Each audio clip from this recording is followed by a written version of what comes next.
What's up, everybody? I so want to say welcome to Keto Rewind, but this is not Keto Rewind. This is my new channel, the Overactive Fork. So welcome, welcome, welcome. This channel is going to be about living the lifestyle that I worked so hard on my other channel to achieve. So a lot of people have been asking why the need for two channels. Well, Keto Rewind is everything weight loss. That's weekly weigh-ins. That was, my journey for nearly the past 3 years, how I got to this point. And this channel is so this is what I learned. This is what worked for me. And this is what we're doing moving forward. This is how I maintain all of the hard work that I did. And in a way that it doesn't feel like a diet, it doesn't feel restricted, it feels like something I can stick to. So that's the main difference between the two channels. Yes, I'm not at my goal weight yet. I have 40 pounds left to go, but the reason I was yo-yoing over the past year is because I didn't address the behaviors. The behaviors of why I was overeating, the behaviors and understanding what was really going on.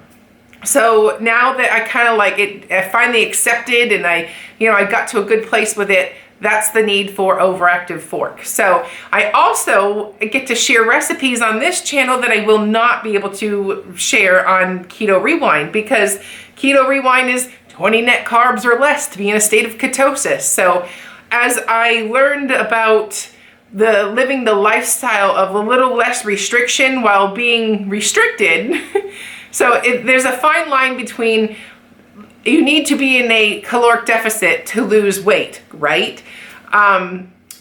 But you don't want to feel like you're in a caloric deficit. You don't want to feel restricted, because then you can't stick to it. So I felt that once I started increasing the carbs to 50 and living more of a low carb, high fat, high protein lifestyle, my mental health and everything just started falling back into place, and I didn't feel like I was in a diet, and I didn't feel like I was restricting, which started quieting the behaviors down that I was developing being so restricted for so long. So that means instead of, and now one clarification, that doesn't mean eating a diet of processed foods to get to 50 carbs. That means it's still going to be, living a very minimally processed lifestyle, eating all of the vegetables, not just the green ones, basically not shunning a vegetable because it's a carrot. I mean, the carrot in itself is not something that you get morbidly obese from. A potato is not something you get morbidly obese to. What you do to that potato, there's the problem. So that means the potato is you frying it, frying it, loading it with butter, sour cream, bacon. Now it's now highly palatable, and it's not the potato anymore. It's taken on something else. So now you can overeat it. And so that's, in a nutshell, I don't want to place blame on a tomato, a potato, a carrot, because that's not what got me to 309 pounds. So with addressing the behaviors and cleaning up the diet and getting rid of all of the processed foods and sticking to one simple ingredient, nature's packaging style of foods, it's been so much more rewarding to myself, and I feel so much better. So my carbs are complex carbohydrates, which means carbs that take a while to go through your system. They contain fiber. They're not simple carbs like sugar that just spikes your insulin and crashes you. Like, that's not what we're doing here. No sugar, no wheat, no processed foods. Bumping that carb level to 50 made a world of a difference, and those 50 came from beans and legumes, grains like quinoa, and all of the vegetables. So when I look, and I guess we can include some dairy. I like cheeses, like the Parmesan, Dubliner, like those style cheeses. So, but that's my take on how I'm maintaining what I'm doing and moving forward and making this the lifestyle of consistency. So that's basically my little spiel. I've stalled enough, and I gotta go get that workout in. But In the meantime, I'm gonna leave you with a soup recipe that I featured on my video on my other channel. But being that this was not a keto soup, I get to put it on this channel for you guys all to enjoy. But it's not a secret when it comes to the carbs that are in this soup are not the carbs that, it's not mac and cheese. These carbs are coming from beans and tomatoes. You know, like we're not getting that crazy here. It's just, that's all it is. Don't make it more than it is. So, but I will say after 5 days of living a less restricted lifestyle while in restriction, I have felt so good this week. So anyways, here is the soup recipe. Alrighty, so this is what you need to make it. So ground chicken, an onion, beans of your choice. So I went with the black beans and northern beans. The macros on these are fantastic. There's 20 total carbs and you take away the fiber. So it's 14 net carbs in this whole, per serving, I should say. And I believe these are pretty similar. So this one's even less. So 14 net carbs.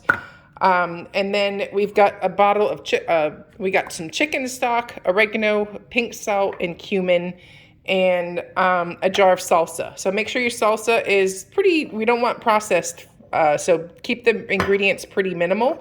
I actually used the Thrive Market one, which is in my soup mix, but I wanted to show you a jar of salsa. So you'd see what it would look like. But this is not the one I used in my recipe. I like cleaner ingredients. And then this is, after I made the recipe, I had leftovers. This makes 6 servings.